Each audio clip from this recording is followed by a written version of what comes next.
For the latest news and updates on Tibet, subscribe to Yarloon YouTube channel. And don't forget to click the notification bell icon. Tashidelek, Vijay Krantiji, Gopala, and speakers on the panel, and to all the viewers. I'm really honored to be sharing this platform today with all the fellow panelists who have been working really hard for the cause of Tibet and Tibetans. And I'm also really pleased to learn from them. I'm neither a scholar nor a historian, but a member of Tibetan Parliament in exile, who's sharing her thoughts in celebration of this very significant day. I actually wrote a piece today in the Times of India blog, which I have a small blog, and I thought I'll share, my thoughts from this blog also in this session. Today really is the 110th anniversary of the proclamation of the independence by the 13th Dalai Lama. This proclamation followed the fall of the Qing dynasty.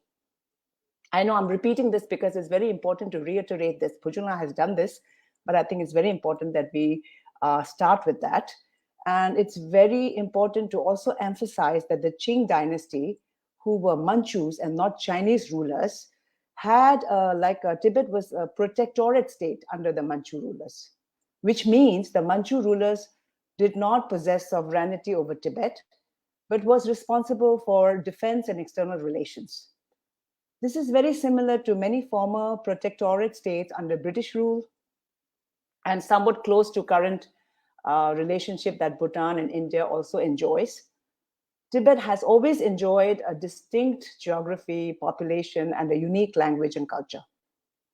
From 1913 to 1950, we are talking about soon after the proclamation of the 13th Dalai Lama, Tibet ruled without any foreign influence or interference and had its own Tibetan Army, Foreign Affairs Bureau, issued passports, and even trade missions were sent in 1948 to several countries, including India, China, US, UK, Italy, Ireland, Saudi Arabia, and Switzerland, after securing visas.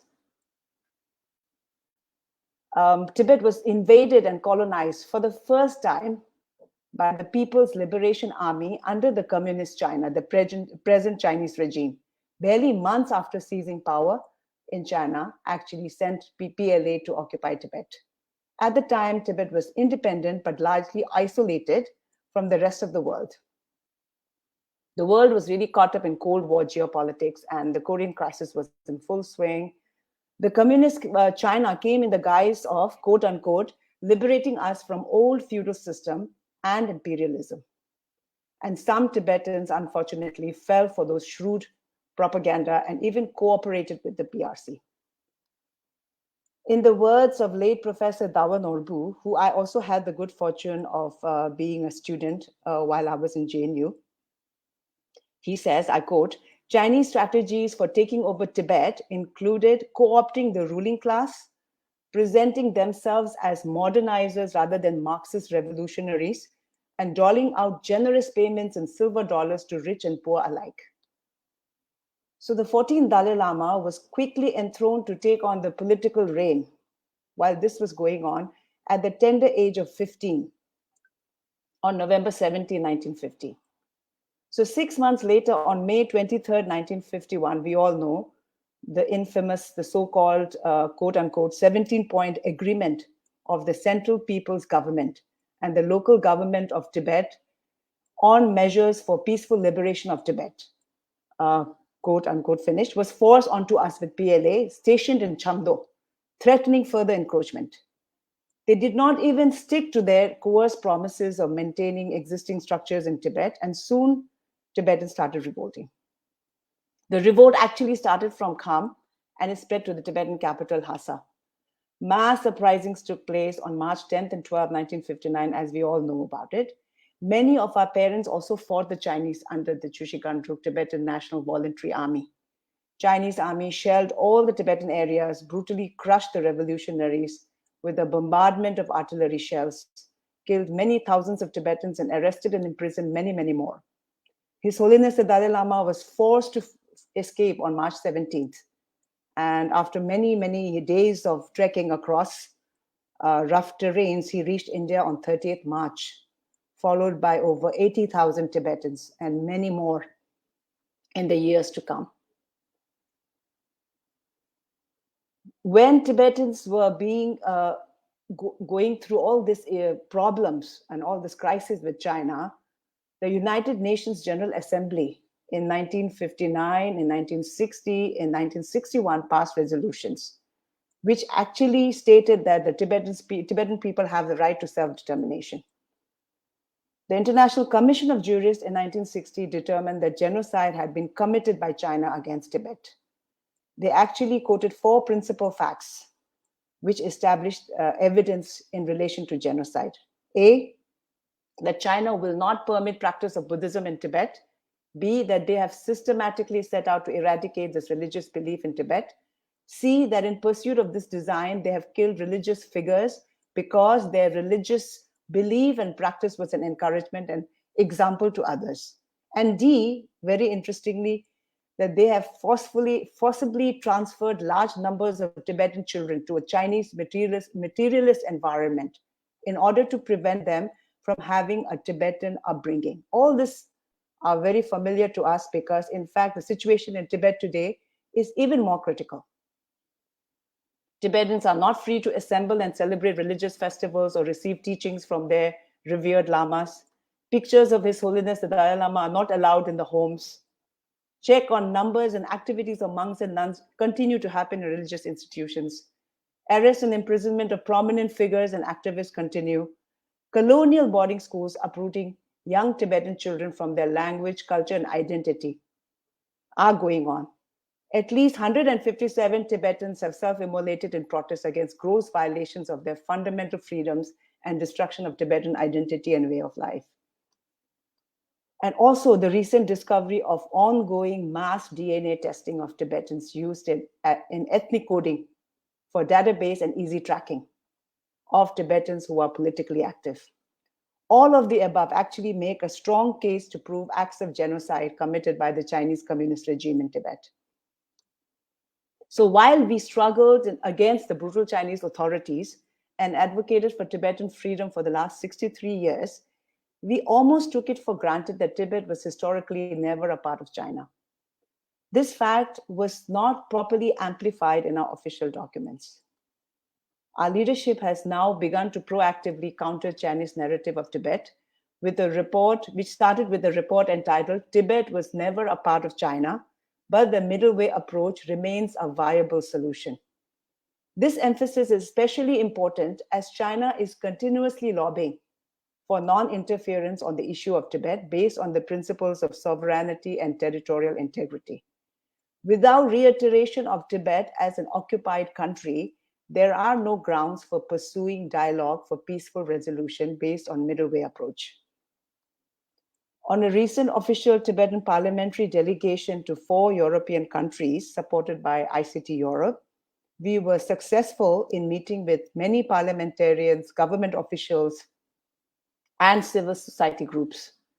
We began on a high note in Czech Republic with a one-day conference at the Czech Senate on what Czech Republic and the EU can do to address the crises in Tibet. The conference was hosted by the vice presidents of the Czech Senate under the aegis of Czech EU presidency in partnership with Czech Support Tibet, Synopsis, European Values Center for Security Policy, and ICT Europe. The vice presidents and the deputy ministers of foreign affairs of Czech Republic made some strong statements in support of Tibet. In Lithuania, too, we were able to hold meetings and address a joint press conference with Friends of Tibet in the parliament, in the Lithuanian parliament, also called the Seimas. Our meetings with officials in Sweden and Netherlands were also very good, but it demonstrated a relatively more cautious approach. During this visit, our main ask was really to urge European leaders to refrain from accepting the Chinese narrative of Tibet being historically a part of China. Make PRC leadership accountable to uphold international law and treat Tibet as a matter of international concern, not China's internal affair. Denounce China's interference in the reincarnation of high religious lamas, and more particularly the Dalai Lama. Support early resumption of dialogue for peaceful resolution of Tibet issue, with the representatives of His Holiness and the Chinese government. We pointed out that except for the coerced so-called 17-point agreement for peaceful liberation of Tibet, China does not have a shred of document or evidence to legitimize its rule over Tibet. Our gift to the political leaders and the government officials was a framed picture of Shegapa's passport, Shegapa, who's the former Tibetan finance minister, and his visas to India, USA, UK, Italy, Iraq, Saudi Arabia, Switzerland, under the Tibetan Trade Delegation in 1948, which clearly validates Tibet as a country. So we all know that under the current geopolitics, China, under Xi Jinping, has tightened the party's grip over the people it rules by stricter censorship and surveillance, and has also adopted a more dominating and aggressive foreign policy infused with Chinese nationalism and Marxist-Leninist ideology. Evidences are coming out of surveillance beyond borders, transnational surveillance, we call them, in many countries, with the secret overseas police stations that were reported by Safeguard Defenders and Chinese spy balloon shoot-downs in the US recently. China is on a path to aggressively pursue an establishment of a new global order where China dictates the terms and rules of engagement, posing a direct challenge to the liberal international order based on democracy, freedom, and the rule of law. Despite all these dismal current geopolitics, I would like to conclude with hope. For me, this month in February has been very interesting. And there were two positive developments vis-a-vis Tibet. The first one was the reintroduction of the bipartisan and bicameral Tibet bill. It's called Promoting a Resolution to Tibet-China Conflict Act, which proposes that the US make it a policy to protect the Tibetan people's right to self-determination under international law, and states that the legal status of Tibet remains to be determined in accordance with international law, which means the Tibetan status is not being determined legally. So this is a very important development, and I hope and pray that this bill becomes an act and it's passed in both the houses. And I think we have a lot of hope that this will happen. The second development really is the UN press release, in which 3 independent UN human rights experts have raised the alarm on the policy of forced assimilation of the Tibetan identity into the dominant Han Chinese majority through the mandatory residential school system, which has affected 1 million Tibetan children. So these two are very positive developments, and I would like to conclude on that. And I also agree with Vijay that Michael Van Wall's book, Tibet 2020, I think it's very important that we, get a hold of that, because he was also there to present at the Czech Senate at the one-day conference where same issues were raised, that how important it is to counter the Chinese narrative, and that the Tibet conflict and the Tibet status still remains unresolved, and it's very important to resolve that. Thank you so much.